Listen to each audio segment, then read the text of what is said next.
Hey, what's up, guys? Another day.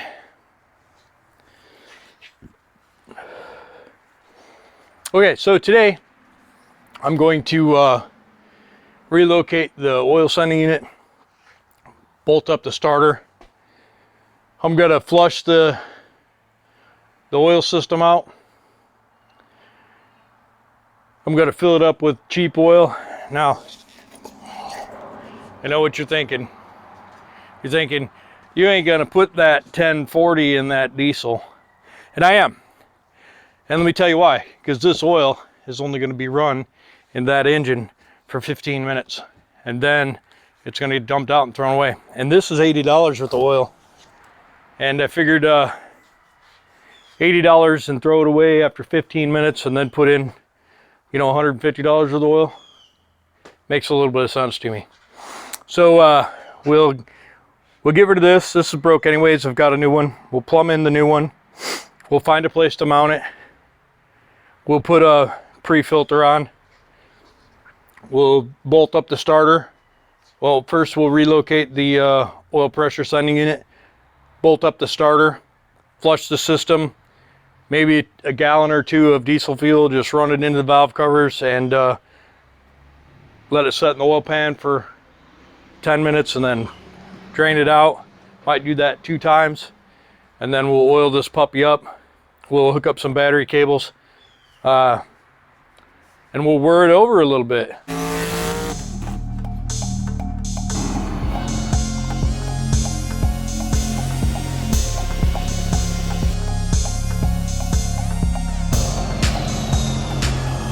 So I'm still missing an injector, so I'm not going to be starting it today, but it'd be good to, you know, get the system flushed, get oil in it, crank it over, prime it up, make sure I got oil pressure, and be ready to start when the injector comes in tomorrow. All right, well, let's get started. For some reason, this camera overexposes. And I really don't know why.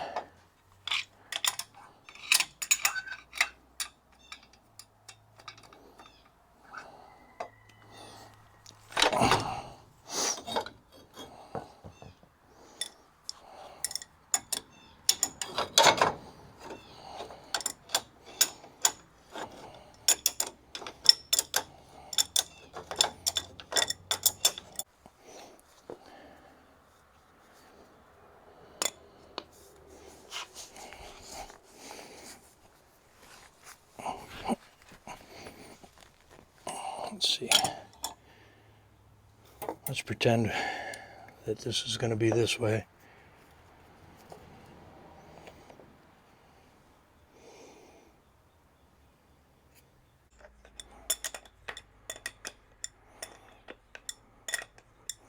Not sure where this filter will mount. I'm going to be running all new fuel lines on this thing anyway, but for now we'll set it up to sit here on this tire.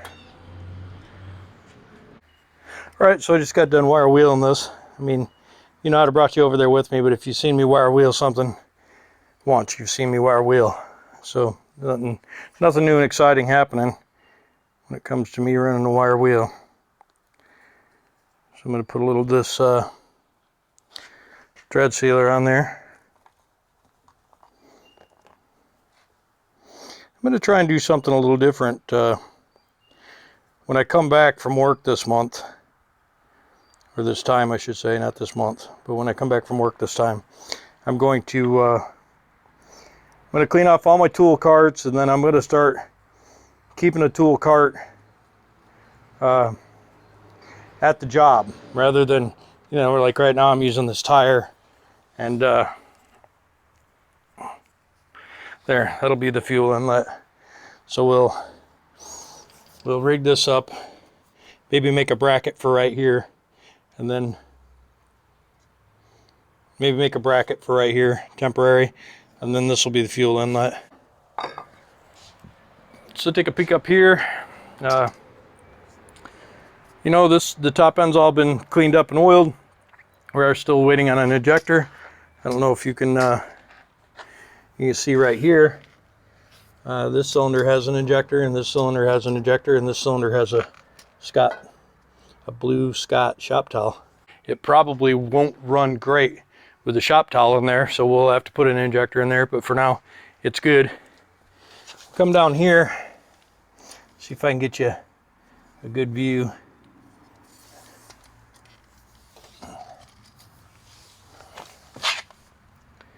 That's not a horrible view, but anyways, you see this oil pressure sending in it right here.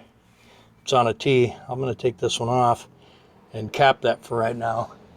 And then I'm going to rotate the starter, get it in position, and put some bolts in it. And then I might bump it with a little power, make sure it engages good, and it's ready to go there. Then I'll put the valve covers. I'll put the valve covers on, and I'm actually going to use this side valve cover on both sides. I'll put it on here, bolt it down, and I'll pour a gallon of diesel fuel in there, and that'll run all the whatever crap is left. It'll run it all into the oil pan, and then I'll take the valve cover off, put it on the other side. I'll put it on the other side, and I'll do the same thing. Pour a gallon in there, and then once that all gets flowed down in the oil pan, then I'll get under there and take the oil plug out and drain that crappy diesel out of there. And I may do that a couple times. I may filter that diesel and run it right back through. And after I've done it a few times, plug it up, oil it up, crank it up, get some oil pressure. Hopefully it doesn't take off and start on me. It could, because there is some fuel in the injectors. Hopefully it doesn't start on me with one injector out, but if it does, it does. I'll just cut it off quick. And then we'll be ready. As soon as the injector comes, we'll do a startup video. All right, we'll see you in a bit. Okay, guys, let's see about getting this oil pressure sender off of here.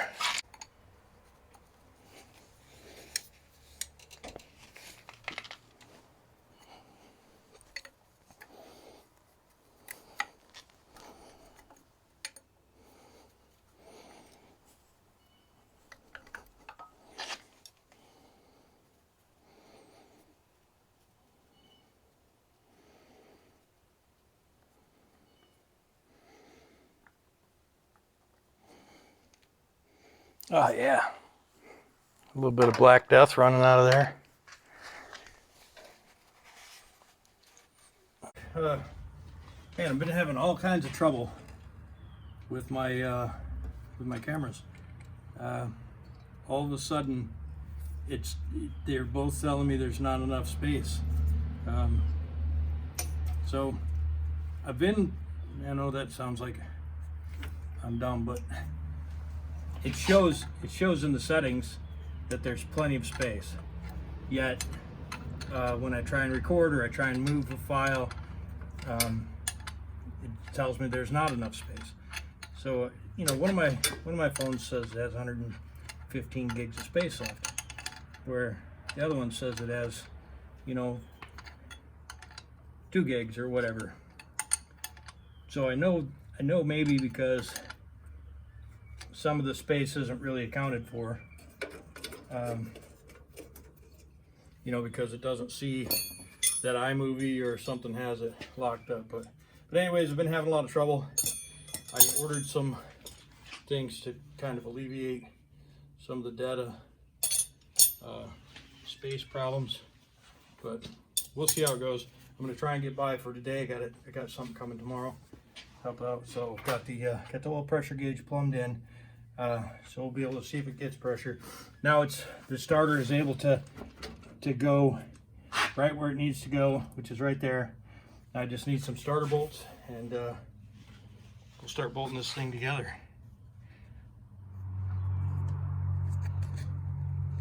All right, so the thing I found out is the starter bolts are something special. They're 5/8 thread, and they're coarse. No big deal. I have some of those. Problem is, mine are shorter than most, and they've got the regular full-size head, so it's going to be hard to get in there. but I'm only going to use them temporarily. I'll order some starter bolts. We'll put this one on in the hardest to reach plot, and put these big headed bolts where it's easy to get to. All right, let's see if we can start one right here.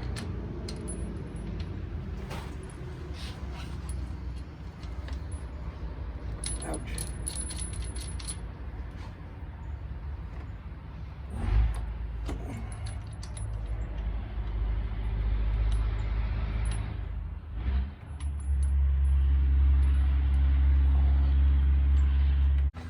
Climb under here and give her a look.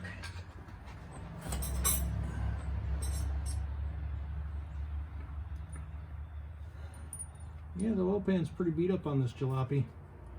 You can tell they had her setting out in the rocks. But, you know, for initial setup and seeing if it's going to work, it'll be fine. And it's really not a huge deal to pull this engine out. There's not a whole bunch of electronics. So I'll be able to pull the motor out and put a new oil pan on it if, you know, if this thing is worth doing it too.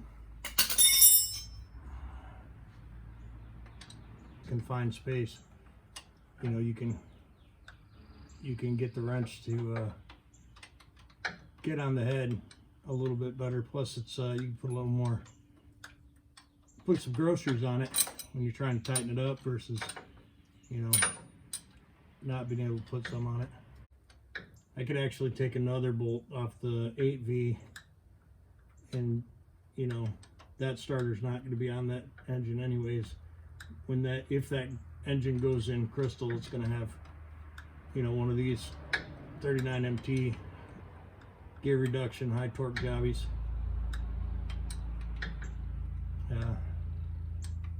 We'll see how that turns out. I don't know if you can see me turning this wrench down here, but this one in between the frame and the starter, it's not a whole lot of room. Maybe less than a quarter of a turn per. So, all right, let me see if I can.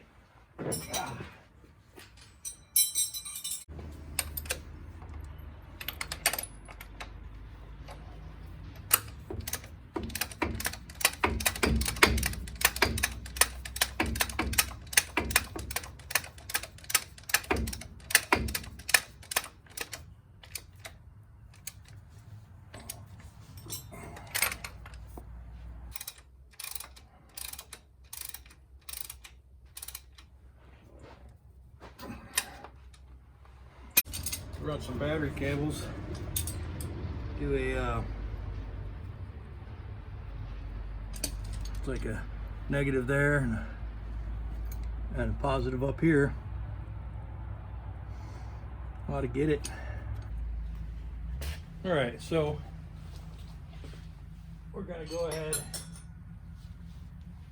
tighten up this valve cover. We're gonna go and get the right size wrench. That valve cover.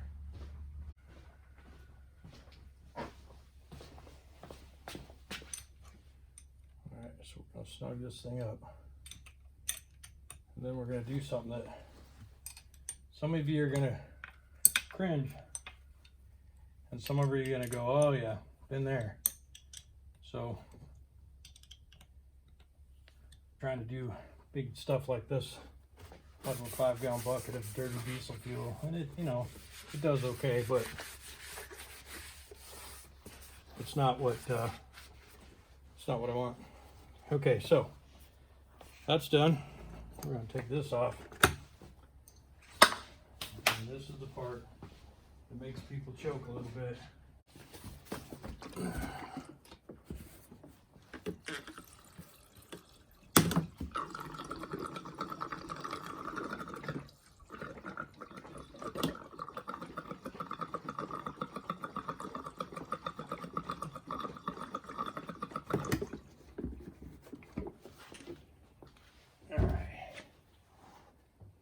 So how much you think I got in there?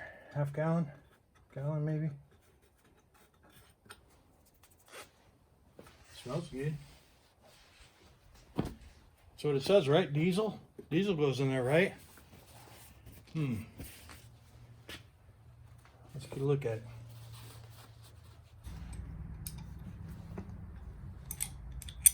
Hopefully it went in there fast enough that it kind of went down all the oil returns. You get the pressure blast. Yeah, I mean, I'm not 100% dissatisfied with that.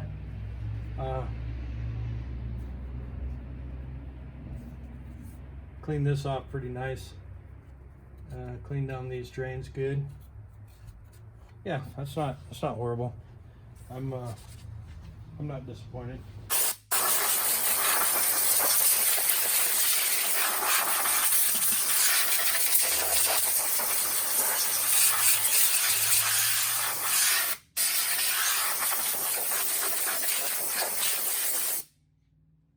Maybe no different than if I just washed it out with brake cleaner.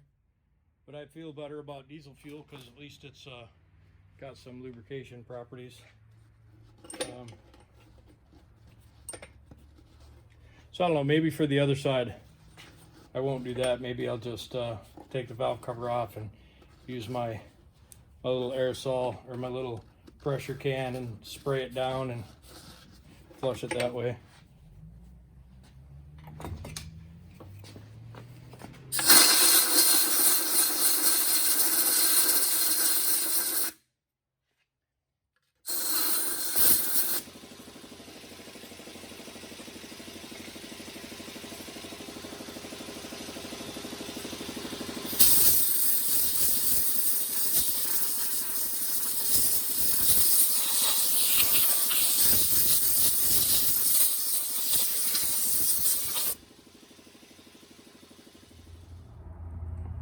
I'm going to use a little pressurized solvent vessel, and we're going to make sure we wear our safety glasses because we're going to be spraying solvent all over everything. It'd be nasty.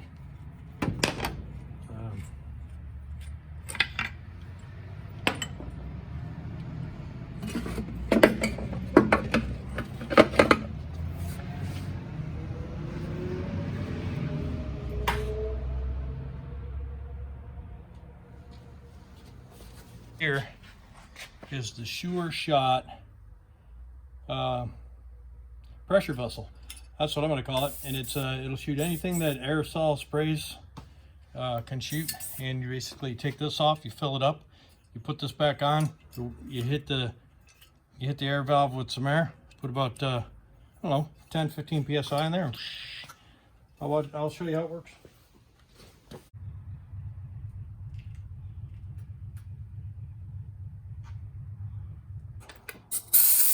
Like 150 psi of shop air. Doesn't take much, you know. So I'll use this. Okay, there's 10 psi in there right now. So you see that it really didn't take a whole lot. And then we're going to get you right up here in the fray. And then let's see.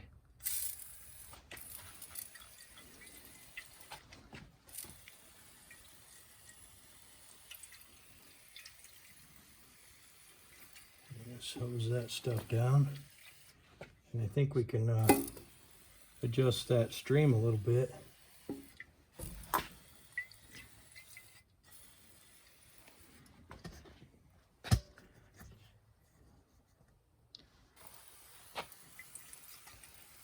Again, diesel fuel has lubricating properties, so I'm not worried about hosing this all down.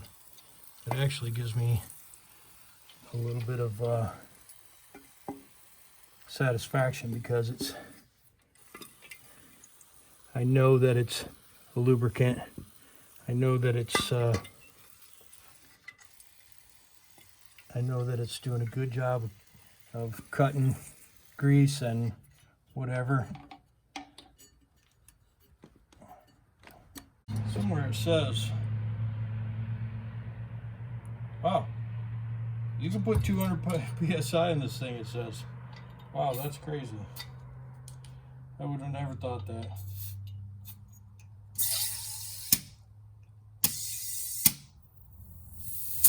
We'll put 100 in there. And, oh man, that's, increases the volume quite a bit. We'll probably set off a huge explosion with this kind of fuel vapor.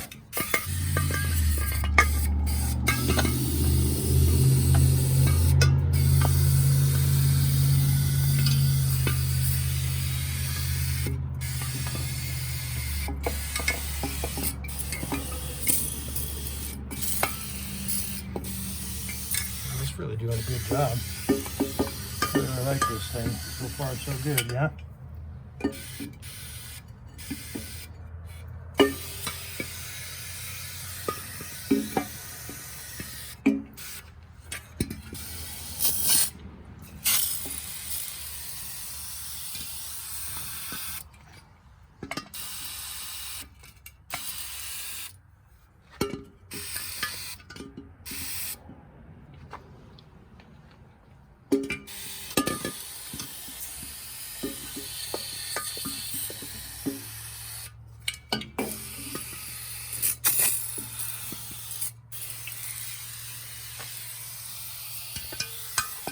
You know, I figure it can't hurt to just go over it several times.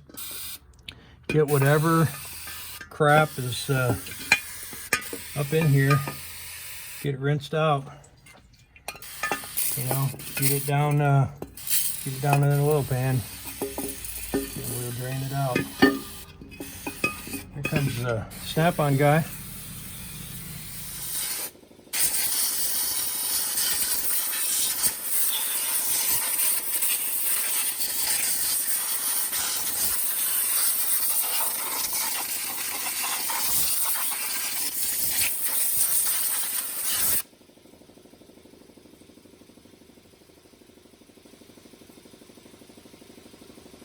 This. All right, I don't even know if you can see this, but you know, when I bought this motor, the guy told me, he's like, oh yeah, we drained the fluids out of it, it's good to go, you know, because I didn't want to mess in the truck. And then check this out. This is going to be messy. I don't know if you can see what's running off my hand, but that's just water. That's water, man.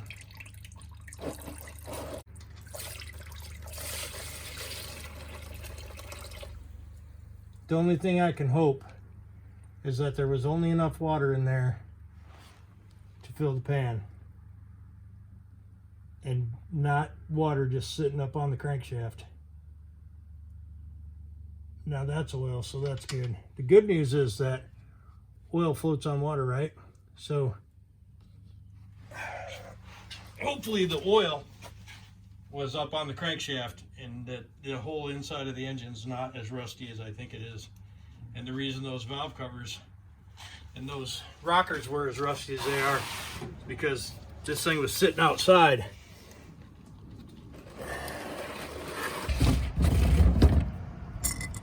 It's gonna make a huge mess.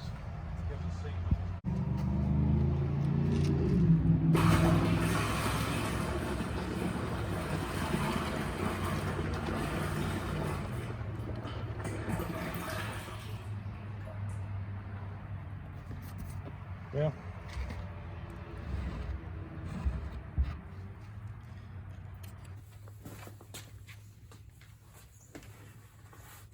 Hey, what's up, guys?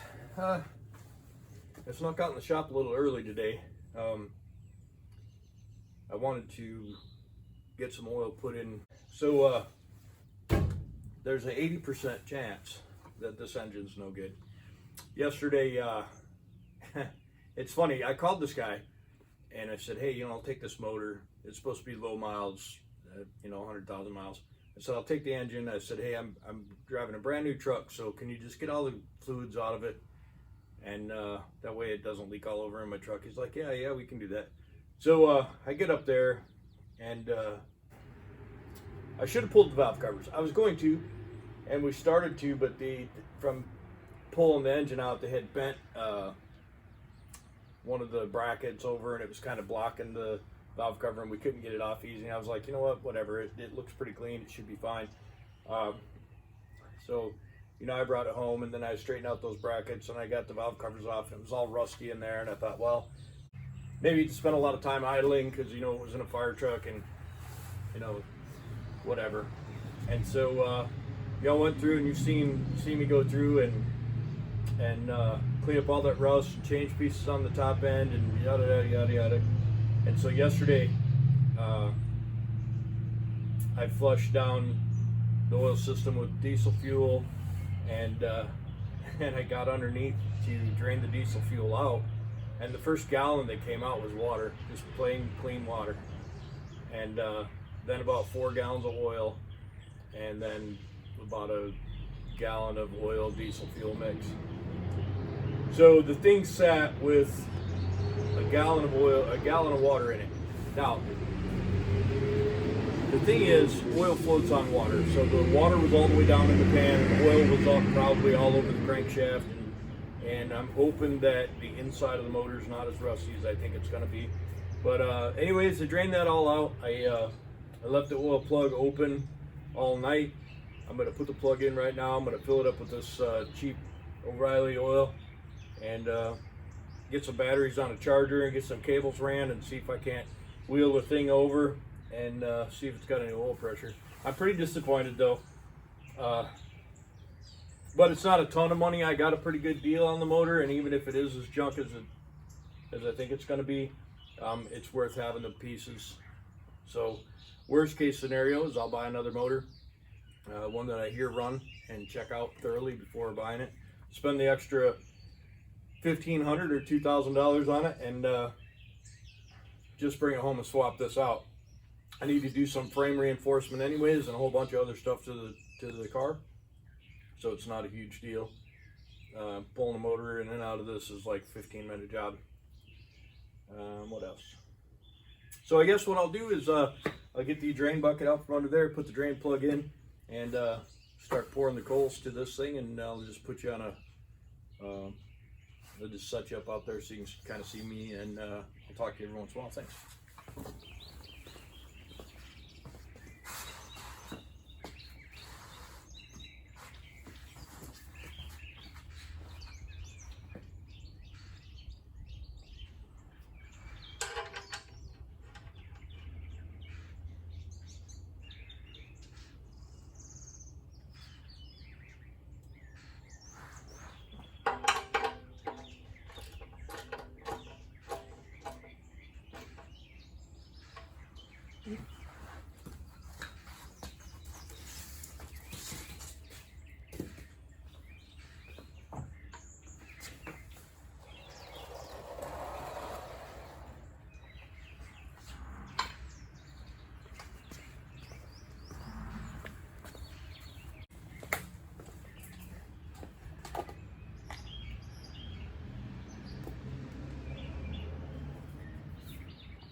Tastes so good.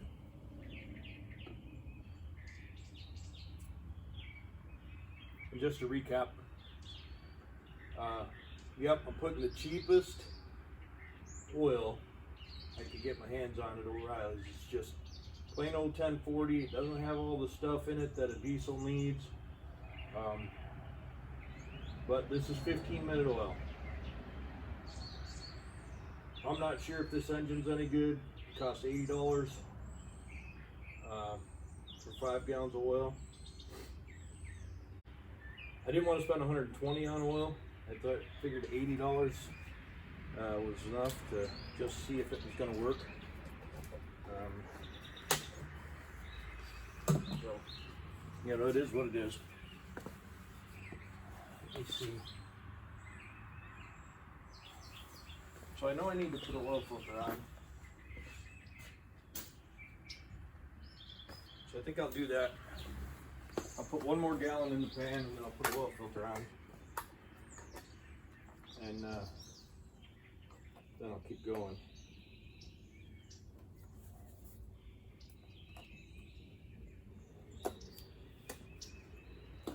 good mechanic uses all his tools. The teeth are tools.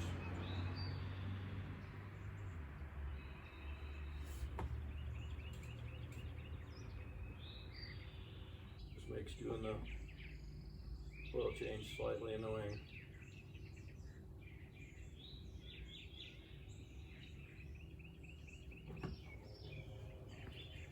I'm not really sure how much oil this takes, but I know it takes at least 4 gallons.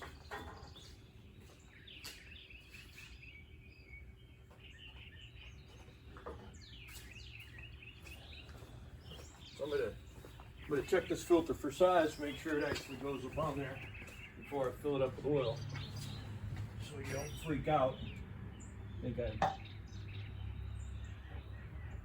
gonna run an empty oil filter. Yep, this looks like it's the right filter. Kind of figured it would be. Tons of guys on the interweb gave me the filter number.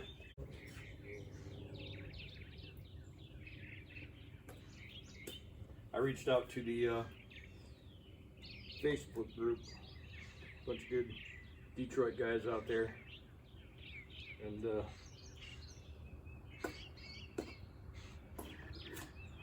most of them were happy to offer me a filter number.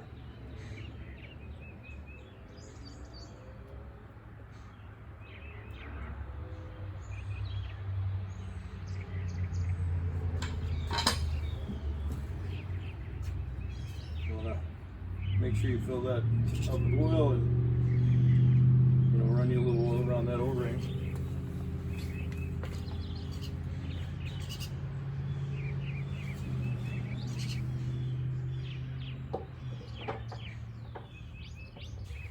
That's a Wix 51970.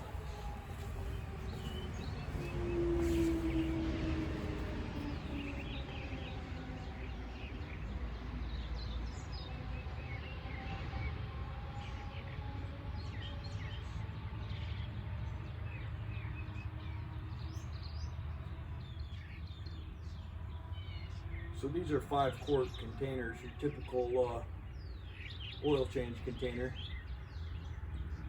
So this makes number 3, so 15 quarts. It's one shy of 4 gallons there.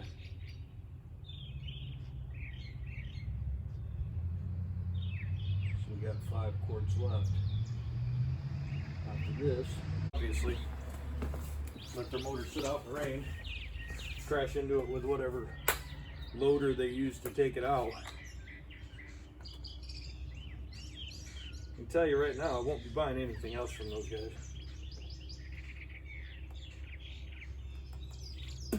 And it's funny, this guy, and maybe I'll drop his name, I don't know. But he was really hard to communicate with anyways. And I should have just left it at that, because if he was hard to communicate with when I was going to be giving him money, he's going to be hard to communicate with when I have a complaint about something I bought from him. But he doesn't care.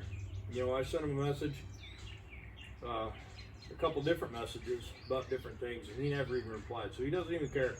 He was just happy to rip me off for the amount of money he ripped me off for,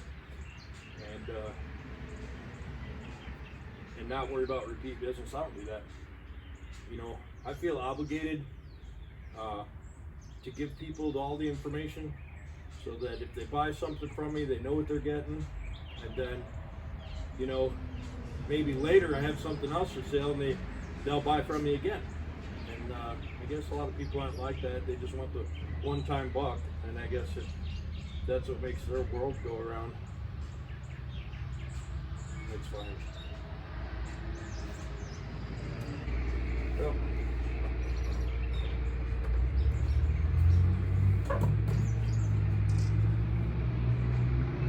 there's 5 gallons. That's all she's gonna get.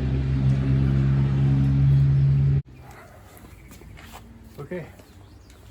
Finally found what I was looking for. I was looking for my tempers and some 4-aught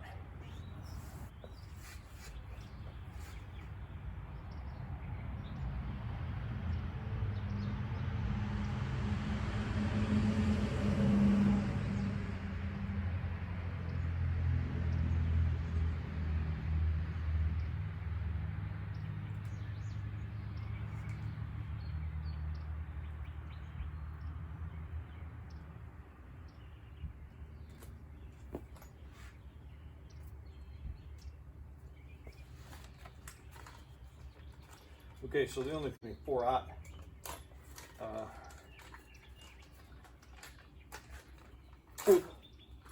that I have 3/8 hole. So, you know, they don't fit here, but they fit the battery. So I'll just put these on and then I'll drill this out to match that. I need one drilled out on the black and one drilled out on the red, but then the other end just be standard.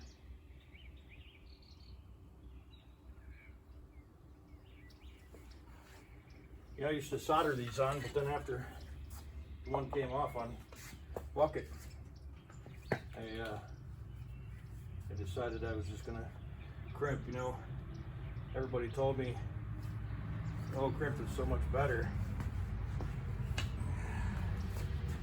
and I'm not sure that I agree, but you know, so far I haven't had a crimped one come off.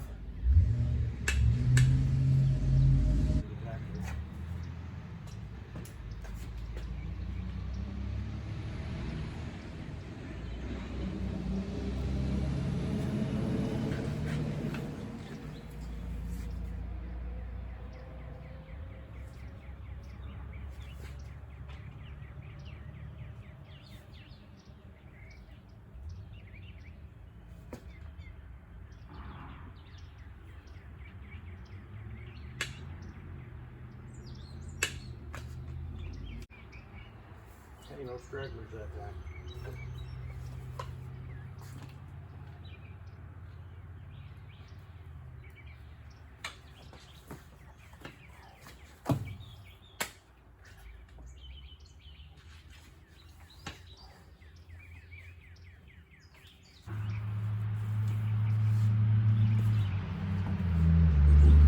So, some of you might be wondering, hey James, how come you're using 4/0 wire? I mean, wouldn't 2/0 be enough? And I say, yeah, it probably would be enough, but you should always use, and I could feel somebody crimping. You should always use as big a wire as you can A, afford, and B, fit where it's going. Because the bigger the wire, and when I say bigger, I mean the larger gauge, the more amps the wire will take before it overheats, starts to burning.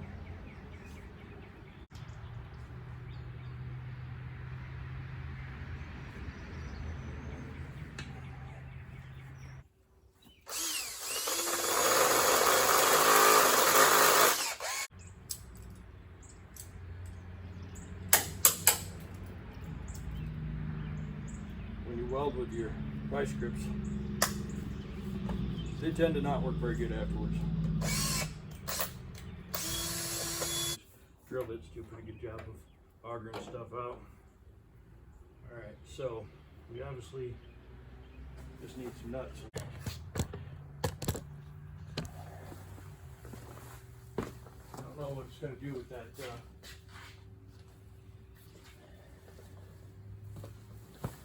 that paper towel down in the injector. I don't think it'll suck it in because it doesn't have a sucking action on the piston because it doesn't have intake valves, which I can explain that to you later if I need to. Or handy to cover the turbo.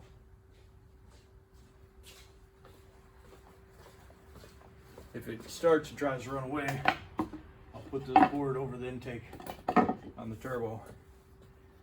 Let's see what happens. Well, that was unexpected.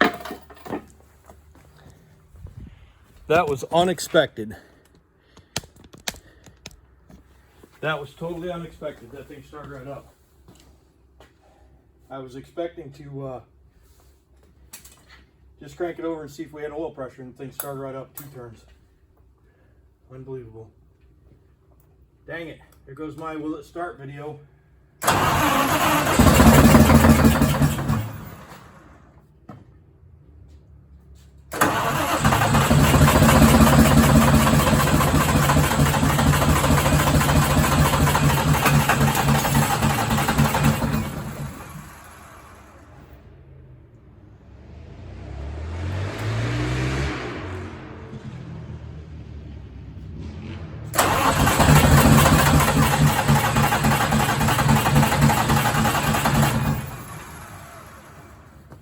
So, man, dang it. I did not want there to be enough fuel in that for it to start. Crap. So will it start? Yep, it sure will. Let's see, can you see this oil pressure gauge right here? Let's see.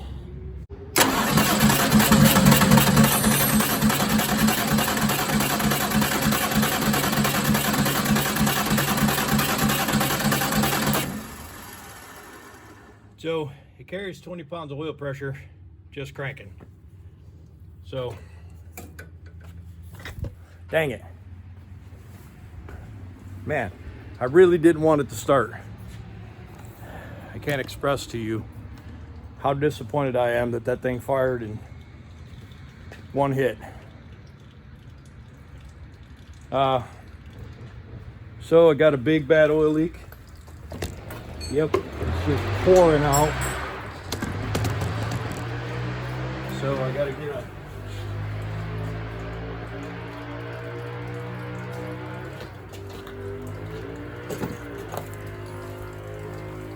pull this pile of oil dry over that and then get this bucket under there. So okay, that's easy enough. So you guys didn't get to see it, but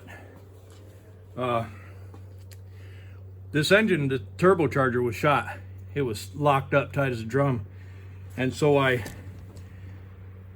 took this oil feed line off and I soaked it with some breakaway, and then I got it loosened up by hand, and then I put a drill on the front of the thing and cranked it over while running that breakaway through it, and this turbo works now.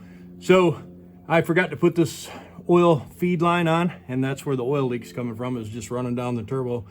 So it's not a bad thing, because it's run all the crappy tar oil out of there, and now it's good oil. So I'll just go ahead and put this back on, and see there's fresh oil right there.